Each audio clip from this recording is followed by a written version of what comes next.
it's me, Lynette, here at Frida's Farm. I was going to make me up some fried pies for dessert tonight, and I thought, hey, why don't I show you how we do it? So, here at the farm, we have our own cherry tree. It's not ripe yet, so we're using a jar of canned cherries, and I always add sugar and vanilla to mine. So we've got that here in this bowl, and in this bowl we've got 2 3/4 cup of flour. I already measured it, so maybe this won't take as long as some of my other videos. So we put 2 3/4 cups of flour, a tablespoon of sugar. I got my sugar bowl. Isn't she pretty? I love old dishes. I love everything about the old times, the slower paced life. Oh, wow. When I was a kid, we was home every night. People just aren't home at night anymore. So I have 13 sets of dishes, and this is called Blue Ridge. And this is one of my favorites. So after that, we have a teaspoon of salt. And I didn't get my grandma's measuring spoons out and getting all this together, but I think she'll still work out good. And then after we do that, we need a teaspoon of baking powder. Well, I forgot it back here. I have everything pretty handy here at the farm in the commercial kitchen because I don't like to have to hunt for anything. So we'll put a teaspoon of that in there and a 1/2 cup of shortening. Well, before I put the shortening in, I'm going to whisk all these things together so we get that evenly distributed. You can tell in the background we've been cooking up stuff today, prepping a lot of things. Tomorrow's a big cook day for us. And it takes a 1/2 cup of shortening. Now, my mama always made me get a regular measuring cup like the liquid one. She was a home ec teacher. So we would have to measure a cup in the measuring cup and then put a 1/2 cup of this in and make sure it went under the water. You know how much I despise doing that? I just take the dry measuring cup and I put her in there. It suits me just fine. I like doing it that way better. It's so much quicker than trying to get that shortening to go under the water. And then you're going to take it and mix it with this little whisker thing I've got. Oh, you know, everybody's got one of these if you make pies.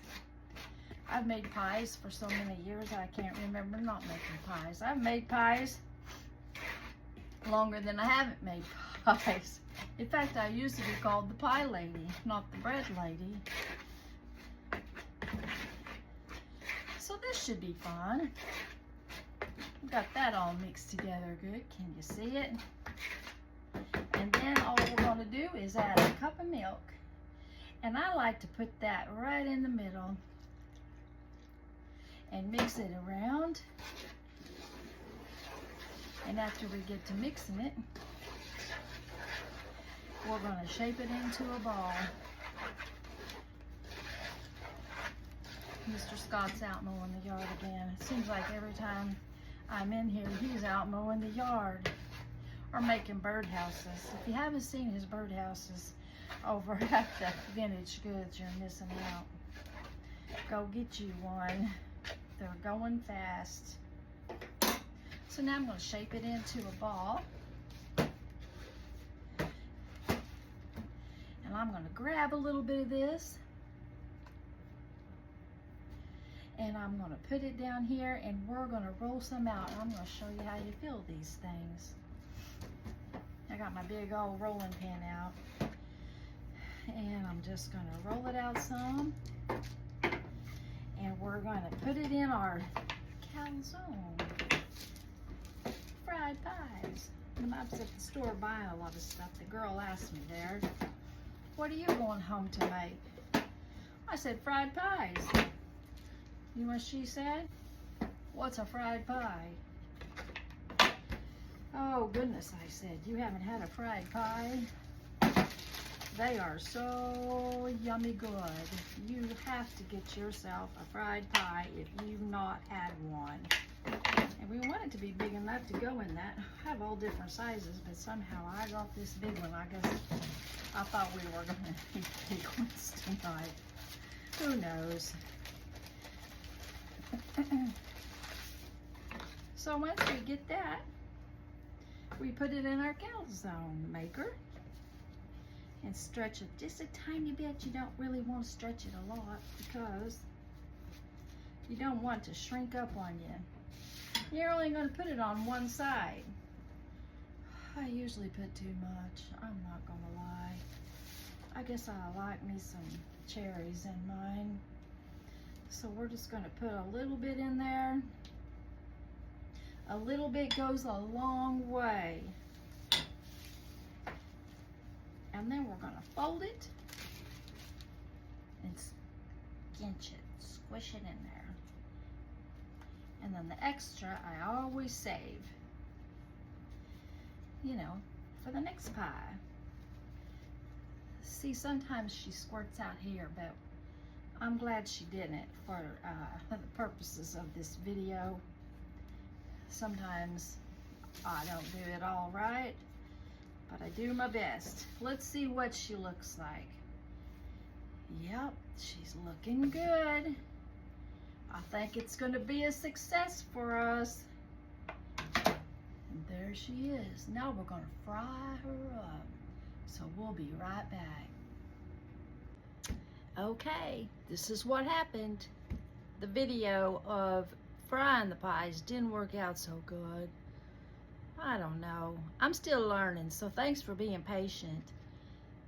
But all I did was take and put them in a cast iron skillet and about 1.5 to 2 inches of cooking oil, and I cooked them till they was brown. And then I glazed them. And this is what she looks like. Isn't she pretty? I think she's pretty. So I'm gonna tear her in half here, and we're gonna have a little bite.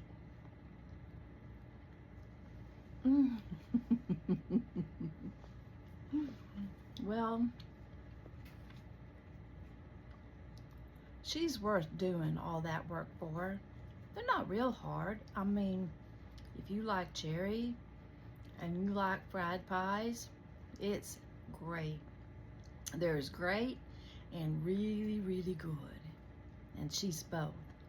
I make them coconut, chocolate, apple, cherry. What kind would you like? Is there a special flavor? Leave it in the comments what you like. Hey, is this something I should take to market? You think you'd like one? Thanks so much for tuning in. It really means a lot. I hope you have a great day.